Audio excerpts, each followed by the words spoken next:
People always ask, why will people change from farming with domestic animals, cattle or sheep, to farming with game? Cattle and sheep mainly are grazers, so they eat grass.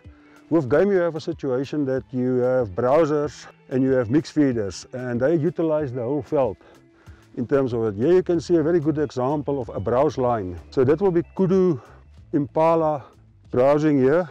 Then you get your larger animals like your eland will browse a little bit higher. They will break branches down with their horns and then they will eat the leaves. Giraffes will start from the top. So having game animals, you're utilizing vertical and horizontal in the feeding, versus with domestic animals you only have horizontal utilization of the property. It's also important that we keep our game numbers intact with the carrying capacity of the property. So what happened is that with these browse lines, if we don't keep the kudu numbers, for instance, intact, they will ask me, how do you keep it intact? You hunt them out. You can only carry so many kudu, because if the browse lines get too high, it starts negatively to impact on your biodiversity and the ecosystem.